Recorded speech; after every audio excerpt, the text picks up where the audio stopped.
Shqiptarët panë mbrëm kontrastin e jashtëzakonshëm midis kandidatëve të opozitës për Shqipërinë madhështore, të aleancës për Shqipërinë madhështore, ndërta politikan me eksperiencë dhe të përkushtuar, promotor të kauzave të drejta dhe të mëdha të qytetarëve shqiptarë, pan në listën e koalicionit për Shqipërinë e aleancës për Shqipërinë madhështore, djem, vajza, burra dhe gra, që kanë bërë një qëndres epike gjatë këtyre 4 vite të narkoshtetit dhe jo vetëm narkoshtetit, por dhe mafjes më të rrezikshme të planetit, mafjes sorosiane. Betej kjo për dignitetin kombëtar, betej kjo për familjen dhe vlerat e saj, betej kjo për sovranitetin e vërtet të brendshëm të një vendi. Shqiptarët panë mbrëm listën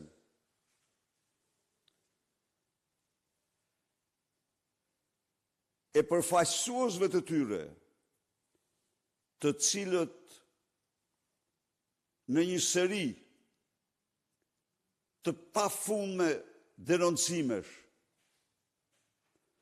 i bën autopsin regjimit më të korruptuar të Europës dhe ndër më të korruptuarit në botë. Bën avokatin e interesit publik në parlament dhe kudo.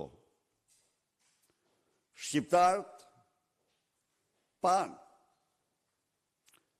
një garë mahnitse. Kandidatët të tyre nuk erdhen nga bodrumet e shtëpive mafioze. Nuk erdhen nga Dubai, Aruba, apo qendra tjera të rrezikshme të mafjes shqiptare, por erdhen nga vota dhe konsulta demokratike e antarëve të Partisë Demokratike. Shqiptarët panë në listën e Partisë Demokratike dhe Aleancës për Shqipërinë madhështore një koalicion më të gjerin që ka ndodhur ndonjëherë. Koalicioni i cili është faktor madhor i fitores me 11 maj mbasi. Antarët e kësaj aleance përfaqësojnë mbi 26% të votave të gjithë shqiptarëve, pa Partinë Demokratike këtu. Shqiptarët panë në këto lista ekspert ndër më të shquarit nga bota akademike, nga biznesi, nga institucione të pavarura të shoqërisë civile, nga diaspora. Kur ndonjëherë një listë e tillë kaq përmbajtësore, kaq cilësore, nuk është paraqitur para elektoratit shqiptar. Ndërkohë,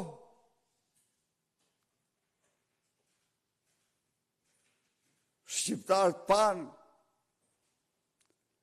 listën e skapit në krahun tjetër. Të gjithë ministrat me dosje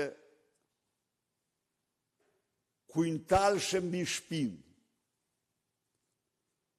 u futën njëri mas tjetrit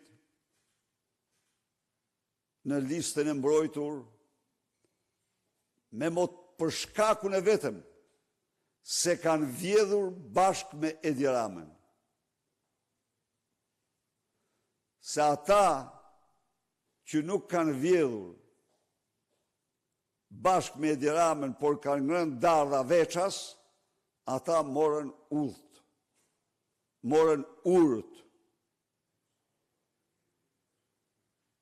Kjo është e vërteta. Ministrat, si Lubia, si Mazniku,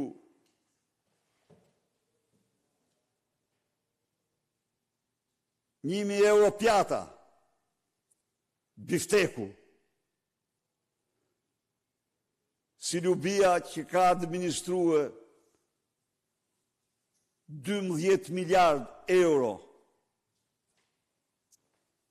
të shqiptarve kanë avulluar në drejtime me të paditura. Klosi, që është simboli Bigjozit, dhe e kuptoni ju vetë, se çdo të thotë ti je simbol Bigjozi, që lën dhe lkurën të në peng. I keni lexuar ju 24 orë nga jeta e një gruaje të Stefan Zvajkut? Ju lutem qytetarëve, lexojeni këtë tregim për të patur idenë e plotë se ç'përfaqëson Bledi Klosi, Bledi Bigjozi.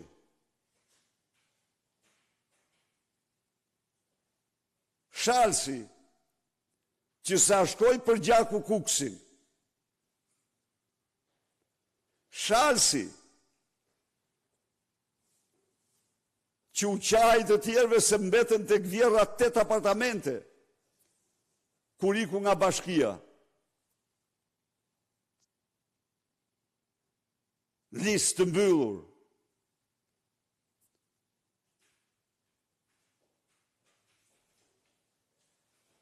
Po Çuçi, që i detyrohet familjarisht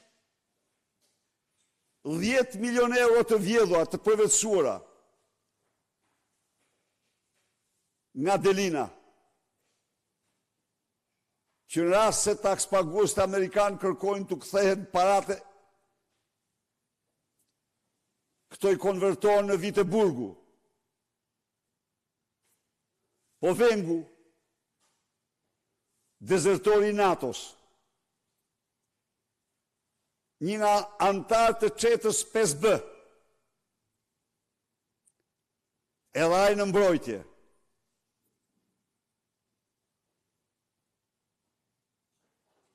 Sepse kreu detyrën me ngarkesat e kokainës dhe të tjera. Po Nikua, Peleshi, mbi të cilin rëndojnë afera ndër më të rënda, firma ndër më të zezat, qytetarët korçare kanë të qartë se kush ka firmos në vendin Edi Ramës për djegësin e Elbasanit.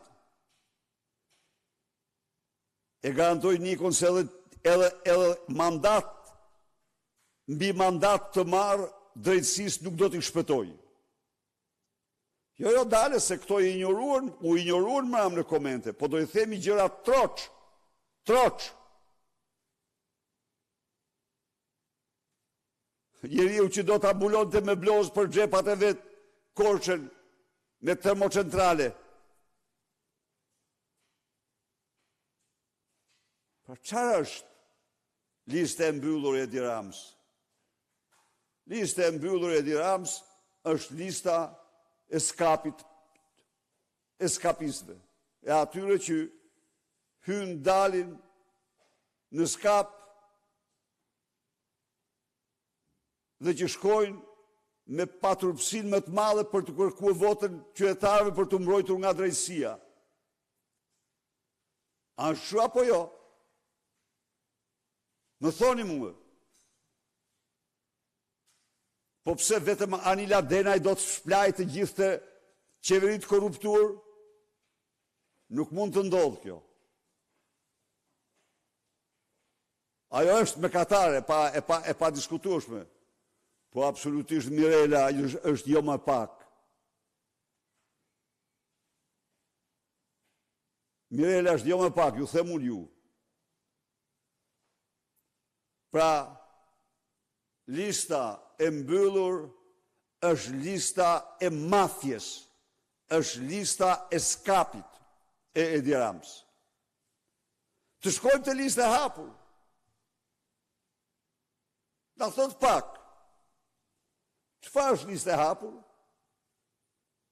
Hajdut dhe patronazhist. Po Çenoklos të dytë nuk bën. Po ta ka asosh Çenoklosin me Petrokoçin, te Del Petroja Qelibar. Pak me thënë.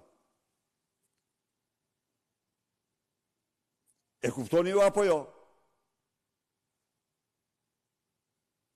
Pra, lista tjetër është patronazhist dhe pastaj të tjerë kërkon Google. Mos harroni, kur t'ja u dëgjoni emrat,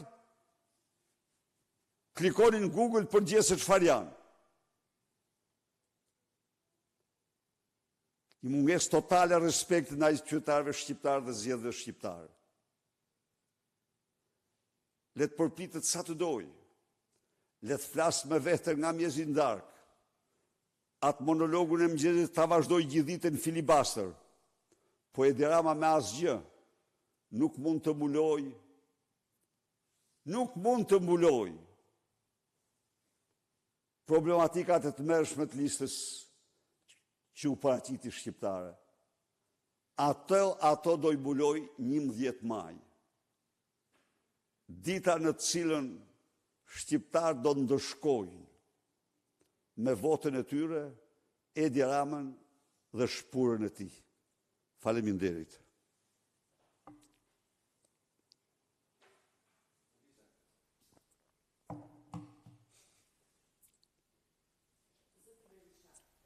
Koment në lidhje me kandidatët tuaj që braktisën garën pasi nuk ishin në zonë të sigurt.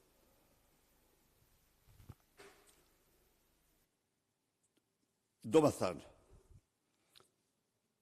një pjesë nuk është të vërtet se kanë braktisur se nuk janë zonë sigurt Anisa.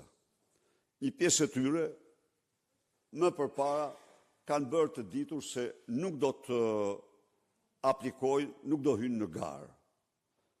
Dhe kjo, cili do, le të bëjë një check-up tek lista e kandidatëve që kanë hynë në garë. Pra, kanë preferuar të vazhdojnë jetën e tyre private. Në tërësi, deputetët kanë pranuar verdiktin e listës. Tani nuk po flas për ndonjë që nuk e pranoi verdiktin, po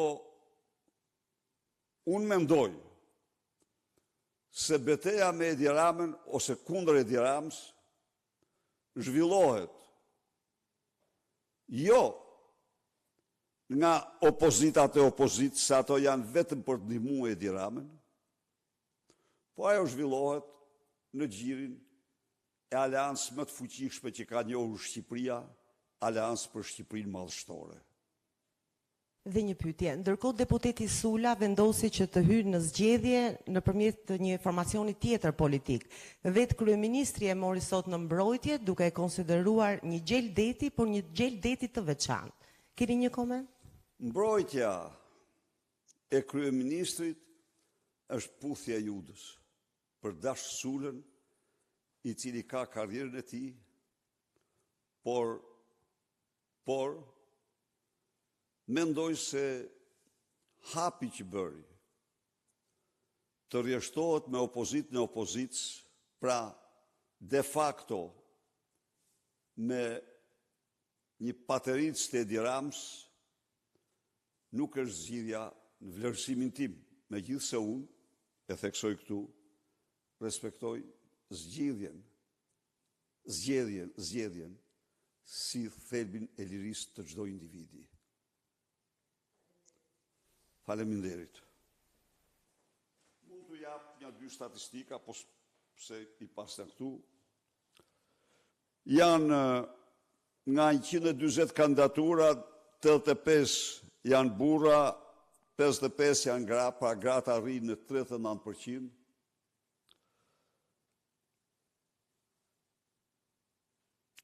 Të ri janë 25 apo 18%, pra janë mbi parashikimet.